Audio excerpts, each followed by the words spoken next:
Partout dans le monde, les gouvernements nient l'existence des ovnis. I was called upon to investigate a very strange event. Un voile de mystère entoure la plupart des rencontres avec les ovnis, surtout lorsque le visiteur réussit à compromettre la sécurité nationale avec une facilité déconcertante. Nothing in my training prepared me for what I was witnessing. Mais devant l'ampleur de certains événements et l'abondance des preuves à l'appui, il est parfois impossible d'étouffer l'affaire, comme ce fut le cas pour le Roswell britannique. There was a bright light emanating from an object on the forest floor. Devant ces lumières mystérieuses qui se sont manifestées 2 nuits de suite en 1980, les troupes de la force aérienne américaine se sont précipitées pour vérifier s'il s'agissait d'une attaque. Nous avons de nouveaux témoins. Soudainement, nous venons de rouvrir ce dossier. Qu'est-ce qui a pu pousser des militaires qualifiés et rationnels J'avais l'intention d'y mettre un point final. à croire qu'ils s'étaient trouvés en présence d'un ovni? L'équipe du UFO Magazine analysera de nouveaux indices à l'aide de technologies de pointe et aboutira à de nouvelles conclusions controversées. Je pense qu'on peut dire que oui. Pour la première fois à la télévision, nous vous révélerons si les forces américaines ont réellement vu des ovnis atterrir à la base aérienne de Bentwaters en décembre 1980. Voici l'affaire 80-101. Les militaires contre les ovnis.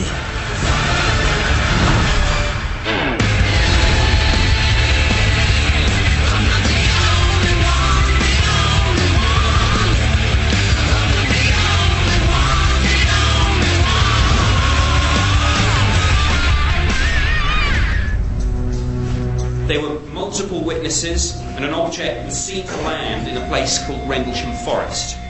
N'est-ce pas incroyable? Bill et Pat reviennent de la conférence du Cercle national des journalistes sur la divulgation qui se déroulait à Washington, D.C. Au cours de l'événement, un incident s'est démarqué par le fait que de nombreux militaires haut gradés en ont été témoins. L'incident le plus impressionnant rapporté, c'est l'atterrissage de Rendlesham et toutes les preuves dont on dispose. Britain's best-known UFO sighting occurred in 1980 and involved United States Air Force personnel from 2 military bases in the UK. Cet ovni a été aperçu 2 nuits consécutives, ce qui n'arrive jamais d'habitude dans les affaires d'ovnis. C'était en 1980. Cette année-là, les Soviétiques avaient envahi l'Afghanistan. Nous étions tous nerveux à l'idée de ce qui aurait pu se produire en Europe de l'Est. Le monde entier se tenait sur le qui-vive. Les armes nucléaires étaient prêtes. C'est à ce moment que cet objet est apparu au-dessus de RAF Bentwaters, la base américaine la plus sécurisée qui soit. Ils ont sans doute concocté une explication officielle. Les sceptiques pensent que les officiers auraient en fait aperçu la lampe d'un phare clignotant au loin et qu'ils l'auraient pris pour un ovni. Je n'y crois pas, Pat. Ça n'a aucun sens. Comment ces personnes entraînées à la dure auraient-elles pu ne pas reconnaître un phare? Ça ne tient pas debout. Je sais bien, Jeff, mais c'est ce que les experts disent depuis 27 ans. C'est une théorie intéressante. On pourrait la vérifier à l'aide d'une maquette. Avec les coordonnées GPS des points stratégiques et celles du phare, nous arriverons à recréer la scène. Nous verrons bien si cette hypothèse tient la route. Ce sera une expérience fantastique parce que nous pourrons soit prouver que ce que les témoins ont vu était le phare ou que ce n'était pas ça du tout. Peu importe les résultats, nous aurons au moins confirmé ou réfuté cette théorie. Essayons-le. Alors on part pour Rendlesham? Sortez vos passeports. Super.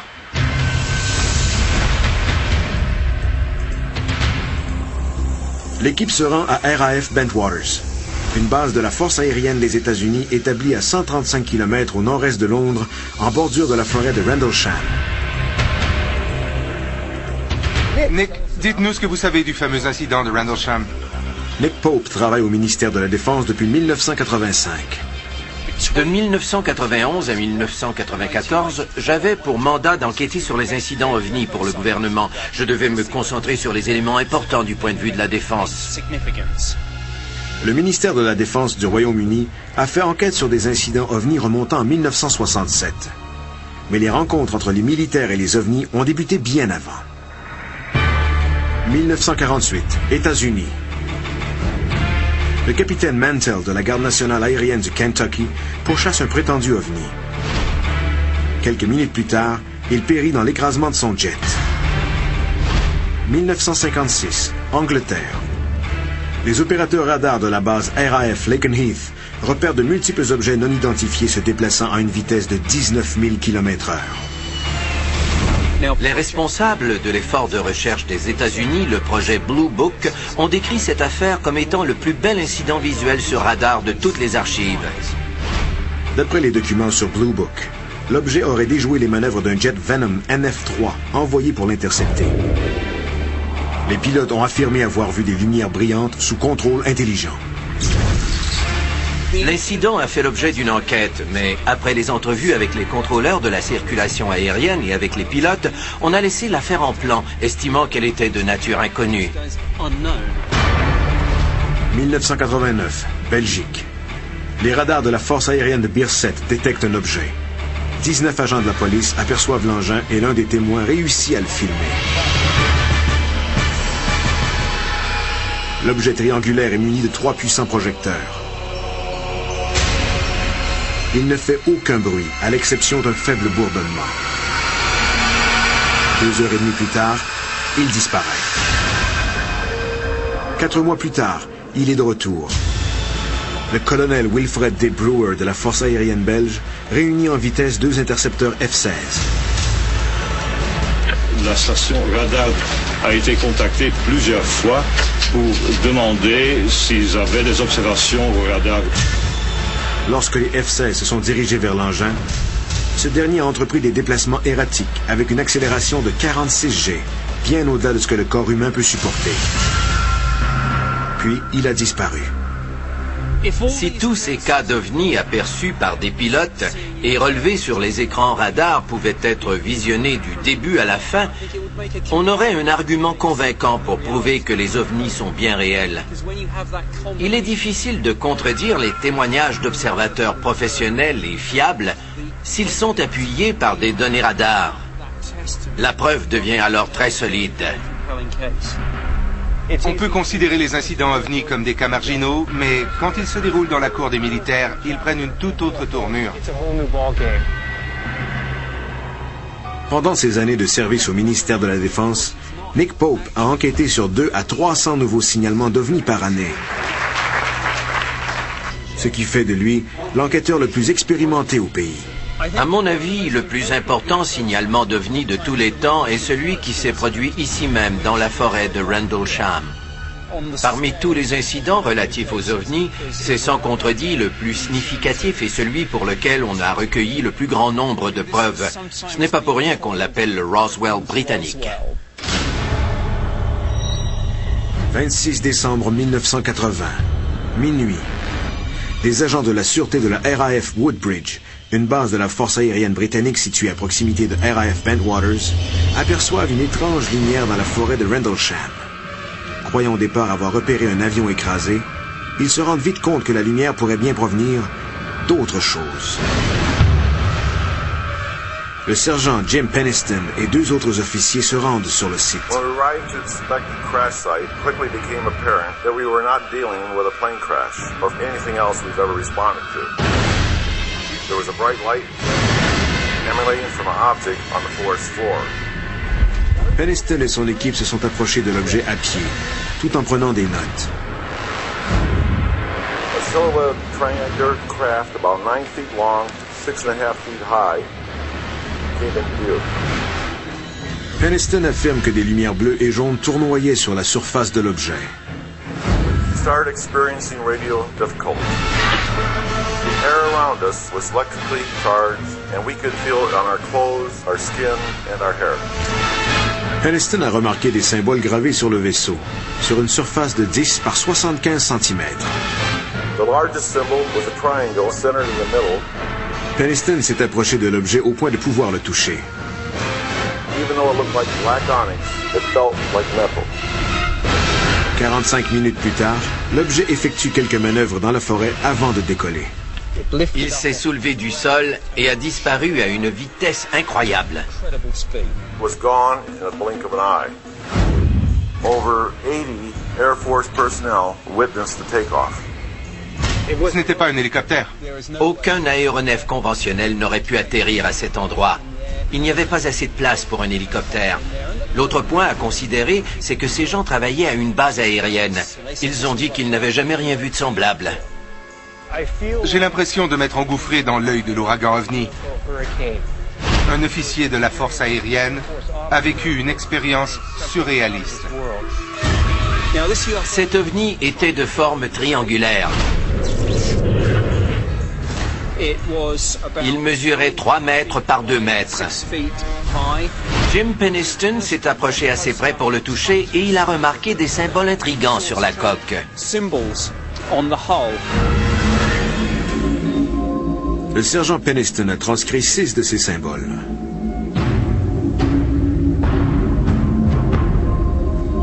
La plupart des symboles sont formés de lignes droites et sont symétriques. Des gens tentent de déchiffrer ces symboles depuis des années. Ils ont pensé que c'était peut-être de l'écriture égyptienne, des hiéroglyphes, des pictogrammes. Il y a un message là-dessous que nous n'avons pas encore réussi à comprendre. Certains témoins affirment que l'OVNI aurait laissé des preuves tangibles. Il y avait des empreintes dans le sol à l'endroit où cette chose s'était posée.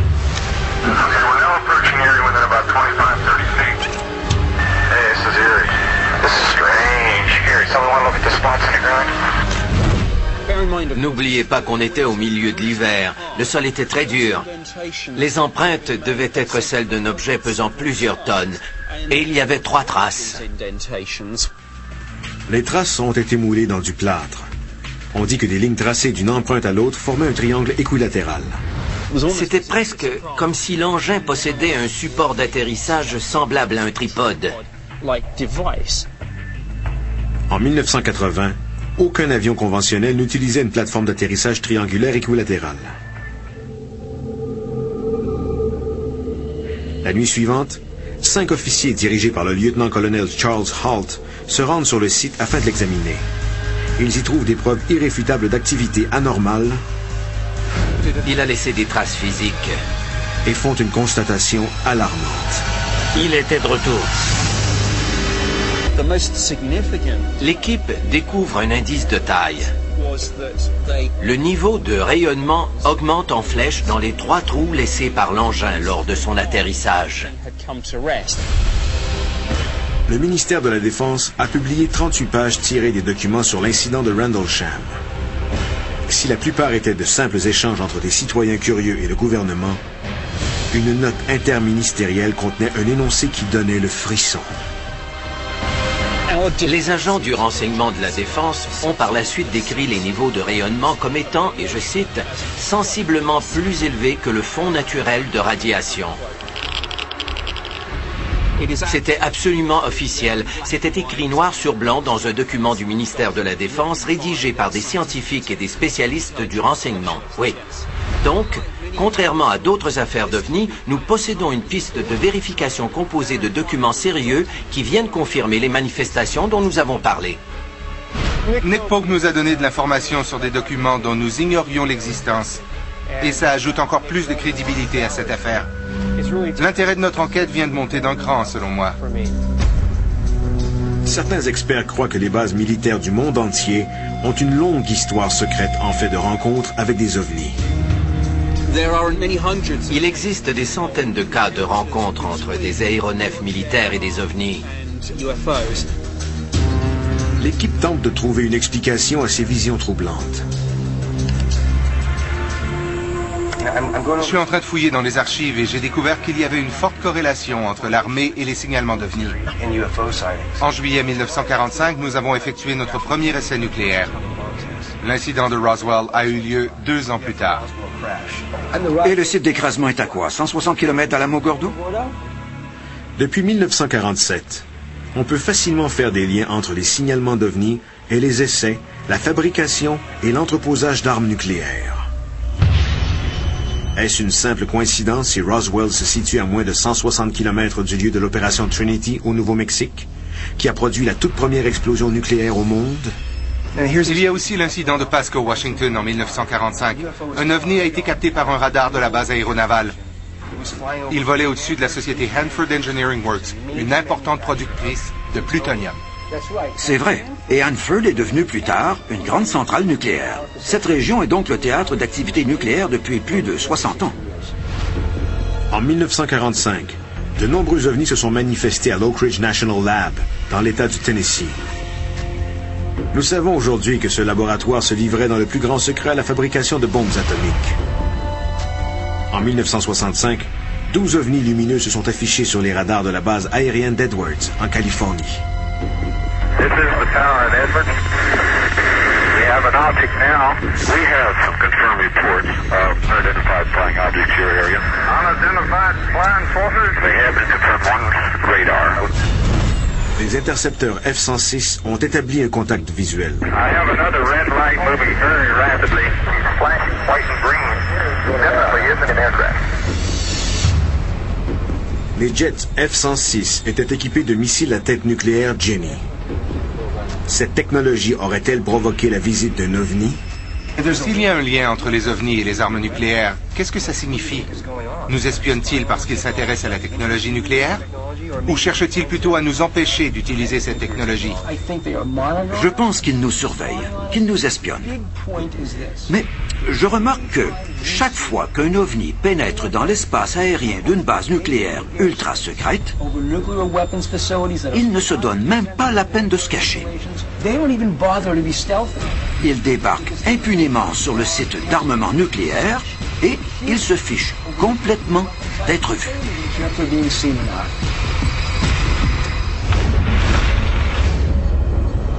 Ça fait drôle de revenir. Ici, nous avons la rangée des hangars. Les armes étaient entreposées dans le bâtiment là-bas. Le colonel Halt exerçait les fonctions de commandant adjoint de la base lorsque s'est produit l'incident dans la forêt de Rendlesham. Il refuse de confirmer ou d'infirmer la présence d'armes nucléaires sur la base. Imaginez, il était celui qui avait le doigt sur le bouton nucléaire, même s'il ne peut pas nous le dire, puisqu'il serait mal vu de parler d'armes nucléaires américaines en sol britannique. La tour de surveillance représente un élément clé du système de sécurité de la base. Située au nord de la rangée de hangars, elle offre une vue imprenable sur toute la zone et sur la forêt de Rendlesham. L'équipe rejoint Gary Hazeltine, un ancien policier de la force aérienne qui possède de l'expérience en matière de sécurité des sites nucléaires. J'ai longtemps été fasciné par l'incident de la forêt de Rendlesham. Entre 83 et 89, j'ai travaillé comme agent de police pour la Royal Air Force. Dans 2 installations nucléaires, il y avait une haute tour. La tour de surveillance a l'avantage d'offrir une vue à 360 degrés au-dessus des arbres.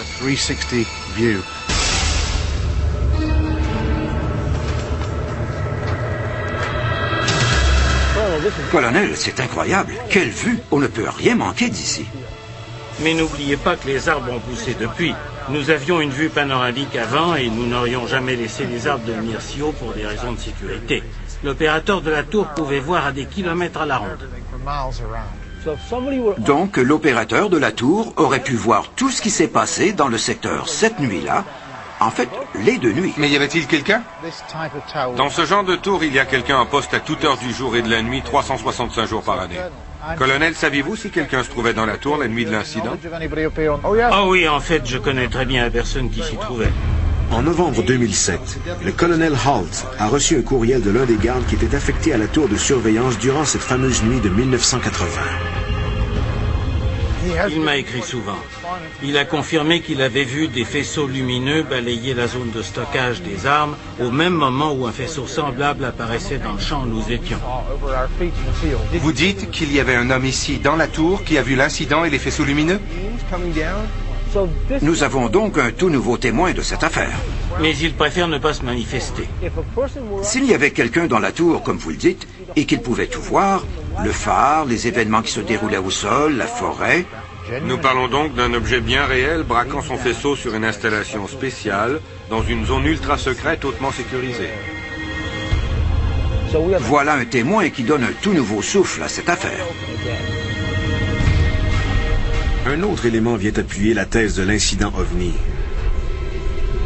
La nuit suivante, soit le 26 décembre 1980, le colonel Charles Halt a enregistré en direct sur son magnétophone toute son expérience avec l'OVNI, minute par minute. Il s'agit là d'une des preuves les plus convaincantes de toute l'histoire des phénomènes OVNI. What is it? We don't know, sir. Le colonel Holt repasse avec l'équipe toutes les étapes de sa rencontre avec l'OVNI. Voici la fameuse porte Est. C'est ici que tout a commencé. Le colonel Holt arrive sur les lieux avec 5 hommes après avoir été informé par les agents de police que la mystérieuse lumière avait été aperçue de nouveau. On ne cessait de me dire qu'elle était de retour. Quand ces hommes vous ont fait leur rapport, qu'avez-vous pensé en premier lieu? J'ai pensé qu'il devait y avoir une explication rationnelle à tout cela. Autrement dit, je n'y croyais pas. Que s'est-il passé quand vous avez commencé l'enquête? Quelqu'un devait y aller pour régler l'affaire une fois pour toutes. J'avais donc l'intention de mettre un point final à cette histoire et rien d'autre. Quand je suis arrivé sur place, je me suis demandé pourquoi je m'étais mêlé de tout ça. J'aurais préféré que quelqu'un d'autre s'en charge. Je me disais que personne ne me croirait jamais. J'ai quand même rassemblé une petite équipe de 5 personnes et nous sommes partis dans la forêt.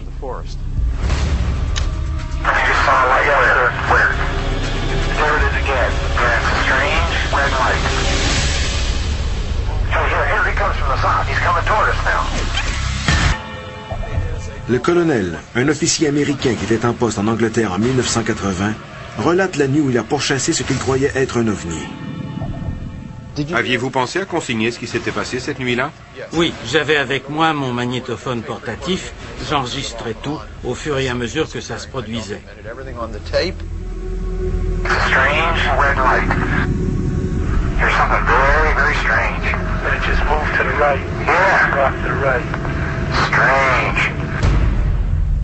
Holt affirme avoir mené une équipe d'officiers à partir de la porte Est de la base RAF Bentwaters. Ils ont repéré l'objet lumineux dans la forêt de Rendlesham et l'ont suivi en direction Est. Lorsqu'ils sont arrivés à la maison de ferme dans la clairière, l'objet s'est envolé et a disparu dans le ciel. On allait dans cette direction, tout comme l'objet que je voyais bouger au milieu des arbres.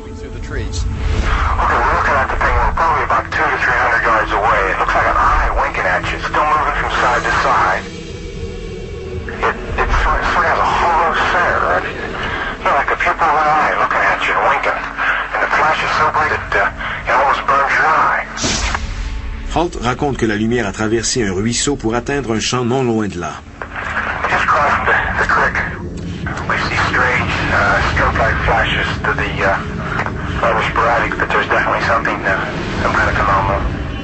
En sortant de la forêt, nous avons suivi l'objet pendant un autre 100 mètres. Il s'est arrêté au milieu de ce champ. Dans le champ, il y avait la maison de ferme, une étable, et à ce moment, un objet lumineux en mouvement.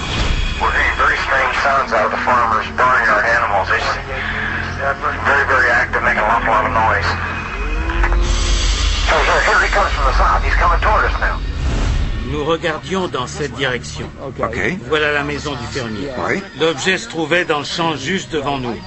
Le phare se trouve là-bas à environ 30 degrés.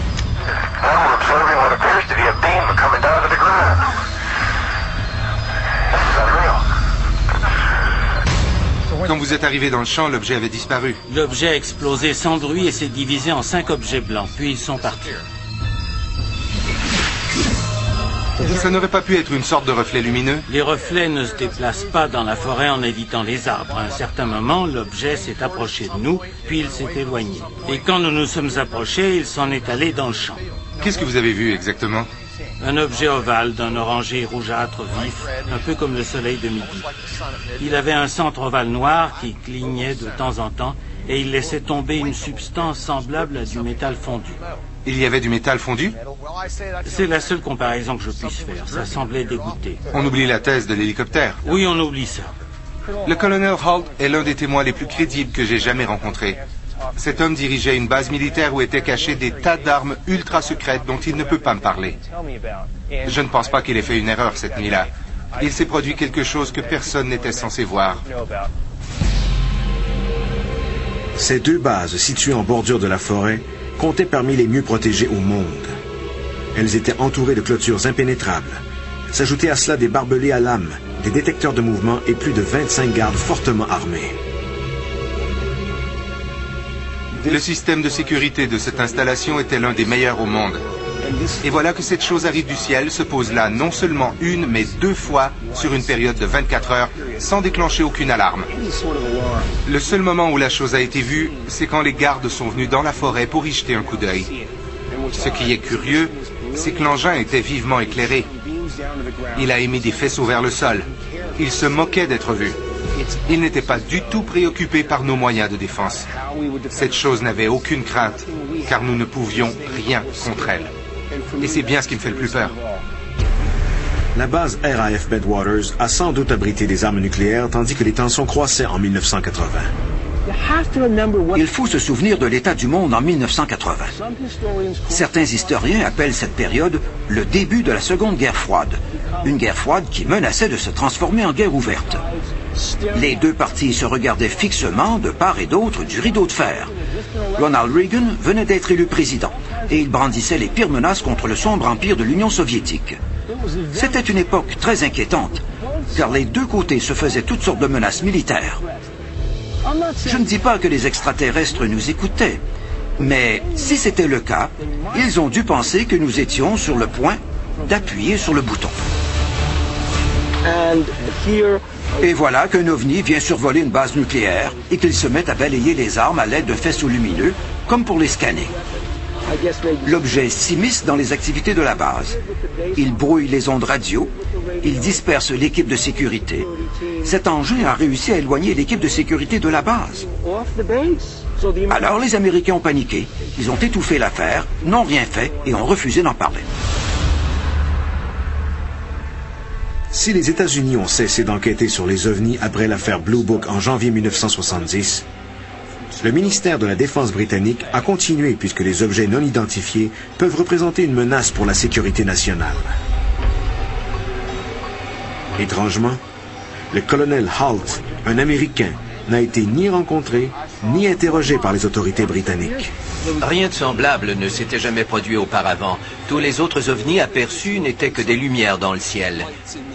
Les Américains souhaitaient que les Britanniques se chargent du problème et les Britanniques voulaient le remettre entre les mains des Américains. On espérait que l'affaire s'étoufferait d'elle-même. Les autorités britanniques et américaines ont simplement conseillé à Halt d'envoyer au ministère de la Défense du Royaume-Uni une note décrivant les événements dont il avait été témoin dans la forêt. Mais 2 jours avant que le colonel ne présente cette note, un autre événement inexplicable s'est produit, laissant le sylviculteur Vincent Thurkettle perplexe et inquiet. J'habitais juste là et j'étais sorti couper du bois. Thurkettle vivait et travaillait dans la forêt de Rendlesham au moment de l'incident. Entre Noël et le jour de l'an, une voiture s'est approchée et 2 jeunes Anglais d'environ 25 ans en sont sortis. Ils étaient en complet. Ils m'ont demandé si j'avais entendu parler de lumières rouges qui auraient été aperçues dans la forêt. Qui étaient ces mystérieux hommes et pourquoi étaient-ils au courant de l'incident OVNI avant que le colonel Halt n'ait révélé l'information? J'ai l'impression que Vincent a reçu de la visite. L'équipe obtient des réponses troublantes. Quelques jours après l'incident OVNI, 2 hommes mystérieux viennent interroger les résidents de la forêt de Rendlesham en Grande-Bretagne. Personne ne sait qui ils sont, ni ce qu'ils veulent. Une voiture s'est approchée et 2 jeunes Anglais d'environ 25 ans en sont sortis. Ils étaient en complet. Ils m'ont demandé si j'avais entendu parler de lumières rouges qui auraient été aperçues dans la forêt. Ils voulaient savoir si j'étais sorti la nuit précédente. Je leur ai dit non. Ils m'ont dit, avez-vous vu ou connaissez-vous quelqu'un qui a vu des choses? J'ai dit non. Et ils sont repartis. Cette nouvelle piste est vraiment captivante. Vincent Thurkettle affirme que ses visiteurs étaient des Anglais en complet noir qui conduisaient une voiture noire. Ça peut paraître cliché, mais j'ai l'impression que Vincent a reçu la visite des hommes en noir. Les chercheurs sur les ovnis s'entendent pour dire que Thurkettle a en effet vécu le scénario classique des hommes en noir. Souvent, après un incident OVNI, les témoins reçoivent la visite de 2 hommes qui les interrogent sur ce qu'ils ont vu. J'ai su par la suite que les 2 hommes qui sont venus me parler avaient interrogé tout le monde dans la région pour savoir ce qu'ils faisaient et ce qu'ils avaient vu cette nuit-là. Qui étaient-ils selon vous? Des journalistes? Des militaires? S'ils étaient journalistes, ils n'ont jamais rien publié. Ce qui me fascine, c'est qu'à ce moment-là, le colonel Halt n'avait même pas encore écrit sa lettre dans laquelle il exposait toute la situation au gouvernement britannique. Cette affaire a fait l'objet d'enquêtes depuis des décennies. Et c'est la première fois que j'entends parler de ces hommes en noir. C'est un morceau important du casse-tête. Je vais en discuter avec le colonel Halt, car j'ai l'impression qu'il pourra nous en dire un peu plus. Vincent m'a dit qu'il avait été interrogé à propos de l'incident par 2 jeunes hommes en complet noir. Pourquoi était-il au courant avant même que votre communiqué ne soit publié? Je ne sais pas qui c'était, mais ils ont agi discrètement. Par contre, je sais que les aviateurs témoins de l'affaire ont été questionnés de façon mystérieuse par des gens qu'ils ne connaissaient pas. Certains étaient britanniques. En tant qu'employé du ministère des Forêts, Vincent Thurkettle connaît bien la forêt de Rendlesham et ses environs. Selon lui, l'OVNI aperçu n'en était pas un du tout. Cet homme qui connaît la forêt me dit qu'il n'y avait rien d'inhabituel à l'endroit où l'OVNI se serait posé. Il est convaincu qu'il aurait pu s'agir d'une illusion causée par le phare. Le phare d'Orford Ness se trouve à 10 km de l'endroit où s'est manifesté l'OVNI. Les sceptiques croient que les militaires auraient en fait aperçu le faisceau lumineux de 3000 watts émis par le phare.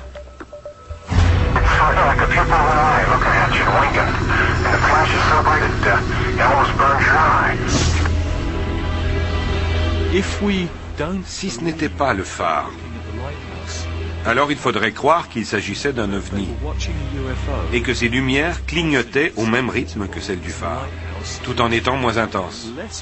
Pourtant, le colonel Halt ne mentionne rien de tout ça dans son enregistrement. Vincent m'a fait remarquer que la lumière du phare apparaissait toutes les 5 secondes et que vous faisiez vos entrées au même intervalle sur votre magnétophone. Est-ce une coïncidence? Regardez bien.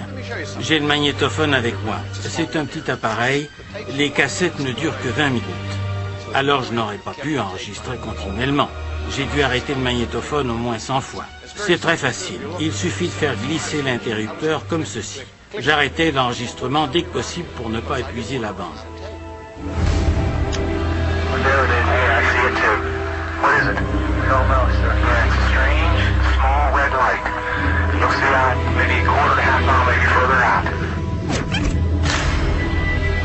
Six semaines plus tard, Thurkettle se rend dans le champ pour examiner les marques d'atterrissage du prétendu OVNI. Je marchais dans les bois, le cœur battant, j'étais surexcité. Nous sommes arrivés à un endroit encerclé de piquets de bois dans une clairière. Il y avait de petits monticules bruns autour de nous. Il m'a dit, on y est.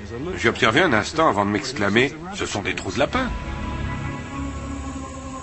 Vincent était donc d'avis que les empreintes dans le sol étaient en fait de la terre retournée par les lapins. N'oubliez surtout pas qu'un jour ou deux après l'incident, des agents de la sûreté ont dû créer au moins un faux site, autour duquel ils ont planté des piquets de bois. Dans quel intérêt? Pour tromper les gens peut-être, qui sait. Il a parlé de piquets, était-il au mauvais endroit? Je ne sais pas, mais il y est allé 6 semaines plus tard. Pourquoi accorder autant de crédibilité aux théories de quelqu'un comme Vincent, qui n'était même pas présent? Vous savez, il n'est pas rare que dans le cas de programmes noirs, comme j'aime les appeler, on ait recours à la désinformation pour discréditer une affaire. Quelques jours avant que les rapports sur Bentwaters ne soient envoyés aux forces aériennes américaines, des agents du renseignement britannique sont venus interroger les gens. Quel était leur but? Apparemment, quelqu'un au gouvernement britannique était au courant de l'affaire et cherchait à l'étouffer. Au début, j'ai presque cru à l'histoire du phare. Mais je commence à penser que le colonel a réellement vécu une expérience hors du commun. Les propos contradictoires de témoins très crédibles ont alimenté le débat sur la théorie du phare pendant plus de 27 ans. Mais même le meilleur témoignage ne vaut rien à côté de la preuve scientifique. Je suis impatient de connaître les positions exactes du colonel, de l'OVNI et de son lieu d'atterrissage, ainsi que la position et l'orientation de la maison de ferme. Selon l'explication la plus largement acceptée, le faisceau lumineux émis par le phare se serait reflété sur la maison de ferme pour produire les mystérieuses lumières aperçues par les officiers. L'équipe décide de vérifier cette théorie. Nous voulons les coordonnées les plus précises possibles. L'incident a eu lieu il y a 27 ans, mais nous ferons de notre mieux. Jeff et moi allons rester ici avec le GPS, vous deux retrouvez l'endroit où vous étiez ce soir-là. Nous ajusterons ensuite notre position en fonction de vos lignes visuelles. Avec les coordonnées GPS des principaux points de repère, l'équipe recréera la scène de l'événement en 3 dimensions. C'est là qu'il se trouvait? Un peu plus à droite. Ted, a little bit this way. Further forward. OK. C'est là? Pour autant que je m'en souvienne. Make a waypoint. Ted note les coordonnées GPS de l'endroit où, selon le colonel Holt, l'OVNI se serait posé. That's good. Le colonel Holt indique ensuite l'emplacement du phare. Right, there's a knot. Il y a un creux dans la ligne des arbres là-bas. Il y avait un angle de 30 degrés entre l'endroit où j'ai vu l'objet et le phare. D'accord. Si Jeff représente la source de lumière, ça va? Oui. Take a waypoint. Okay, Ted, come on back here. We'll plug the GPS into the camera and we'll shoot from this waypoint. L'objet aperçu par plus de 80 membres de la force aérienne et par le commandant adjoint de la base était-il un simple faisceau lumineux, un ovni ou quelque chose d'entièrement différent? Est-il possible que ce soit ce faisceau lumineux que les troupes aient observé dans la forêt? Le réalisateur d'expérience John Tyndall a conçu un modèle de la forêt de Rendlesham pour tenter de déterminer ce que les officiers de l'armée avaient vu. Était-ce un faisceau lumineux ou un ovni? Nous sommes allés dans la forêt de Rendlesham en Angleterre. Nous avons trouvé les coordonnées GPS et pris des photos. Voici la vue qu'avait le colonel de l'endroit où il se tenait ce soir-là. Grâce à ces données et aux photos, nous avons pu reproduire la scène exactement à l'échelle. Nous souhaitons prouver la véracité ou la fausseté de deux choses. La première, un phare situé à 10 km au loin peut-il produire un effet quelconque sur la surface de cette maison de ferme? La seconde, l'OVNI aurait-il pu produire un effet sur la surface de la maison? Le colonel nous a dit qu'il voyait des reflets dans les vitres. Dans notre modèle réduit, nous avons inséré de petits miroirs dentaires pour favoriser la réflexion. Personne n'avait jamais reproduit géométriquement et fidèlement les angles de site entre le phare, la maison de ferme, la clairière et la forêt. Où était la ligne de vision du colonel Holt? Juste ici. C'est ici qu'il se tenait. Nous avons reproduit son champ visuel pour déterminer à quel angle il se trouvait du phare et des fenêtres de la maison. Le vois. Jeff, apporte la baguette magique qui représente l'OVNI. Nous allons l'approcher de la zone. Jeff tient la lumière à l'endroit où l'OVNI se serait posé, selon le colonel. De son point de vue, j'aperçois le reflet dans la fenêtre. Ce qui est intéressant, c'est que le phare m'apparaît comme une lumière tout à fait distincte qui ne se reflète pas dans la fenêtre. De cet angle, la lumière du phare ne se réfléchit pas dans la fenêtre. On l'aperçoit très bien, mais il n'y a aucune réflexion. Je ne comprends vraiment pas ce que le phare vient faire dans tout ça. Très juste. Le phare est presque sur la ligne d'horizon. Je n'arrive pas à croire que des officiers expérimentés se seraient laissés emballer par la lumière d'un phare au loin. There it is again. There's a strange red light. There's definitely something there. Some kind of phenomenon.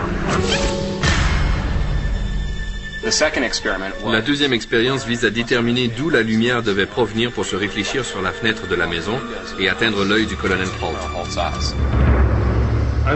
Je vois sur une fenêtre la réflexion de l'objet qui est censé représenter l'OVNI.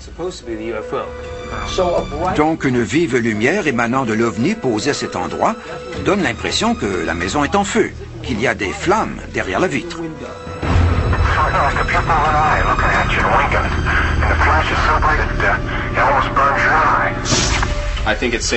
Je pense qu'on peut affirmer sans se tromper que s'il y avait une lumière très vive à l'endroit indiqué par le colonel Holt, l'angle aurait été parfait pour que la lumière réfléchie par les fenêtres atteigne le point d'observation à son plus fort. En gros, nous venons de prouver que l'OVNI, ou peu importe ce que c'était en réalité, n'était pas une illusion causée par le faisceau lumineux du phare d'Orfordness.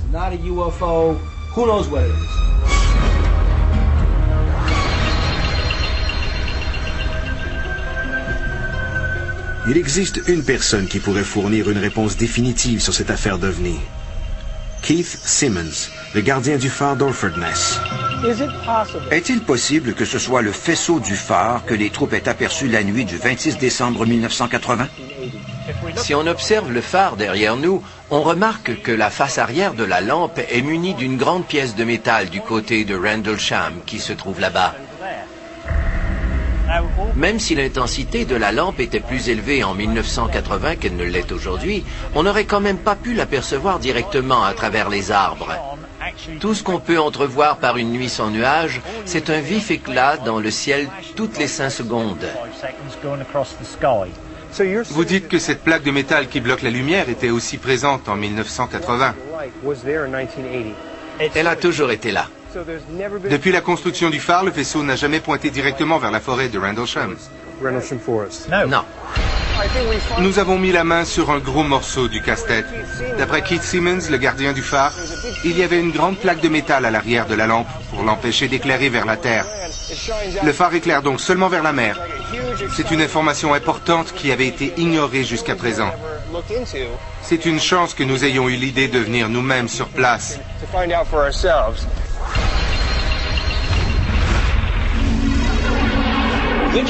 Nous avons pu confirmer tout ce que le colonel Charles Halt nous avait dit lors de notre entretien. Nous sommes allés à la tour où nous avons parlé à un témoin que nous avons nous-mêmes découvert et qui a tout vu du haut de son observatoire. Nous avons discuté avec d'autres personnes. Chacun des témoignages était crédible. En près de 30 ans, tous les témoins ont maintenu leur version des faits. Et nous avons entièrement réfuté la théorie du phare. Tout de même, ce n'est pas parce qu'on a démenti la théorie du phare que nous avons prouvé l'existence des ovnis. Il peut y avoir d'autres explications. Par exemple, comme il y a 2 bases aériennes ultra secrètes dans les environs, les officiers ont peut-être aperçu un aéronef militaire très secret ou encore un appareil téléguidé. On ne peut pas conclure que les véhicules étaient nécessairement des ovnis. C'est vrai, ça aurait pu être une sorte d'engin téléguidé. Et s'il n'était pas américain? Ça expliquerait le recours à toute cette désinformation et le refus du gouvernement d'admettre qu'un incident important s'est produit. Je serais d'accord avec vous, si ce n'était de ceci. Les appareils téléguidés ne flottent pas au-dessus d'un champ pour ensuite se séparer en 5 boules lumineuses et disparaître dans 5 directions différentes. Ce détail me tracasse. Mais cette hypothèse n'est pas exclue. Écoutez, nous avons fait un travail formidable sur cette affaire. Je pense que nous avons fait le tour de la question. Nous avons confondu les sceptiques en prouvant que leur théorie était irréaliste. Somme toute, nous avons discrédité les incrédules. L'incident de la forêt de Rendlesham se démarque des autres par le grand nombre de témoins, par leur niveau d'expertise, le commandant adjoint de la base m'assure qu'il a vécu un incident ovni, ainsi que par les preuves physiques existantes. Comme pour la plupart des affaires d'ovnis, on pourrait trouver une explication rationnelle aux événements qui se sont produits au cours de ces 2 nuits de 1980.